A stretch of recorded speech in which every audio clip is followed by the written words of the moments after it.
రోజు నాకు సుత్తి లేకుండా సూటిగా నాది ఒకటే ప్రశ్న. ఈరోజు ఎవరెవరైతే జగన్మోహన్ రెడ్డి గారిని 5 విషయాల మీద విమర్శిస్తున్నారు.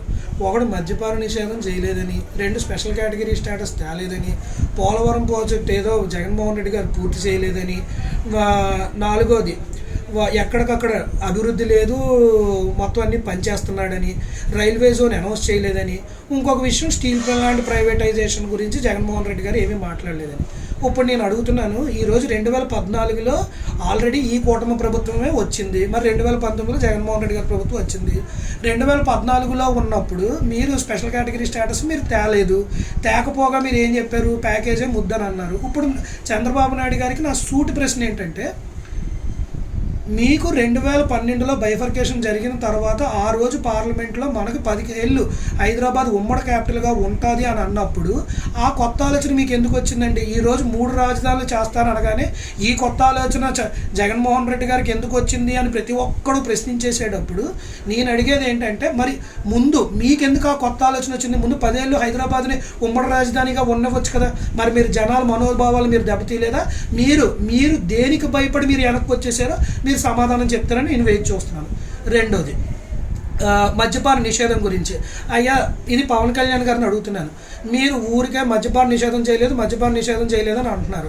ట్రై చేశారు, మేము కూడా 99% హామీలు నెరవేర్చాం, 1% నెరవేర్చలేదని చెప్పిన దాంట్లో మేము మద్యపాన నిషేధాన్ని పెట్టాం, మేము నెరవేర్చలేకపోయాం. ఏది మీరు అనండి ఒకసారి మద్యపాన నిషేధం మేము చేస్తామని. మీరు ఏనాడన్నా ఎక్కడన్నా ఏదైనా సభలో మద్యపాన నిషేధం చేస్తాను అనకపోగా మీరు మళ్ళీ ఏం చేశారు? మీకు క్వాలిటీ మందు ఇస్తాము, మీకు ఆ మందు ఇస్తాము, ఈ మందు ఇస్తామని మీరు ప్రజలు మళ్ళీ ప్రలోభ పెడుతున్నారు.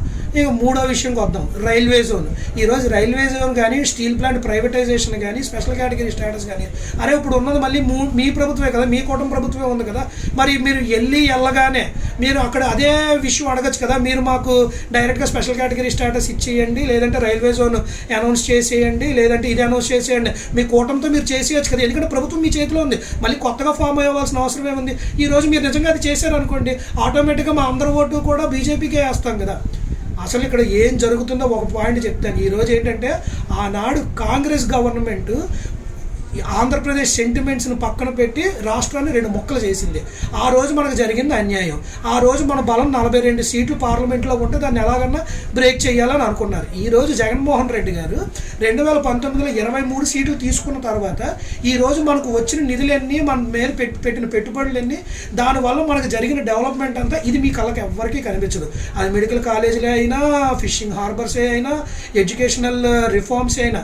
ఈరోజు జగన్మోహన్ రెడ్డి గారు వచ్చిన తర్వాత అనేక రిఫార్మ్స్ జరిగాయి. ఏది చంద్రబాబు నాయుడు గారి హయాంలో జరిగిన ఒక రిఫార్మ్ గురించి చెప్పండి. 2014 తర్వాత ఆ రోజు ఎప్పుడో జన్మభూమి కమిటీలు వేసి విఫలమయ్యి ప్రభుత్వ ఉద్యోగాలకి వ్యతిరేకమయ్యి ఆ రోజు చంద్రబాబు నాయుడు గారు గద్దె దిగిపోతే, మరి 2014 వచ్చిన తర్వాత మరి మీరు ఏ రకంగా మీరు ఏం చేశారో కొంచెం మాకు వివరణ ఇవ్వగలరా?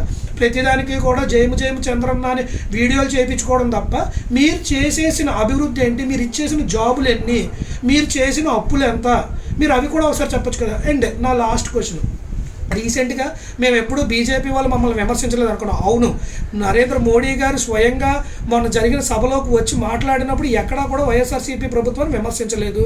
మరి విమర్శించిన ఆయన ఈరోజు రాజ్నాథ్ సింగ్ గారు అనకాపల్లి వచ్చేసి ఏదో మేము డబ్బులు ఇచ్చేసాము, వీళ్ళు దాన్ని ఇష్టానుసారంగా వాడేశారని అన్నారు కదా. మరి ప్రభుత్వం మీ చేతిలో ఉంది కదండి. ప్రభుత్వం మీ చేతిలో ఉన్నప్పుడు మీరు దాని మీద యాక్షన్ ఎందుకు తీసుకోలేదు?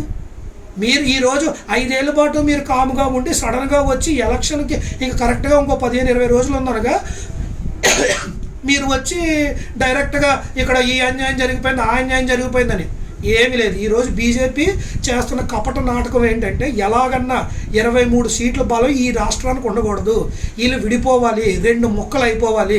2 ముక్కలు అయిపోతే అటు టీడీపీకి 10 సీట్లు, ఇటు జగన్మోహన్ రెడ్డి గారికి 12 సీట్లు, 3 సీట్లు ఇందులో వీళ్ళు కూడా సంపాదించేస్తే రేపు పొద్దున ఎవరిని ఫుట్బాల్ ఆడాలనుకుంటే ఆడు ఫుట్బాల్ ఆడాలనుకొని ఈరోజు బీజేపీ ప్రభుత్వం చేస్తున్న దాష్టిక రాజకీయం ఇది. ఈ రాజకీయ మత్తులో పడి చాలామంది ఎడ్యుకేటెడ్ పీపుల్ మేము ఏదో చాలా తెలివిగా ఆలోచించేస్తున్నాం అనుకునే వాళ్ళు కూడా ఒక క్షణం ఆలోచించండి. సెంట్రల్ ప్రభుత్వం ఈరోజు రీజనల్ పార్టీస్తో ఏ రకంగా ఆడుకుంటున్నాయి అన్నది. ఈరోజు కొన్ని రిలీజియస్ సెంటిమెంట్స్తో వీళ్ళు చేసే రాజకీయాలు ముఖ్యమా? ఈరోజు ప్రజా ప్రయోజనాల కోసం, ఈరోజు ప్రజల కోసం నిత్యం ఏదో ఒక రిఫార్మ్ తీసుకురావాలి, బతుకులు బాగుపడాలి అనుకున్న జగన్మోహన్ రెడ్డి గారి ప్రభుత్వం ముఖ్యమా?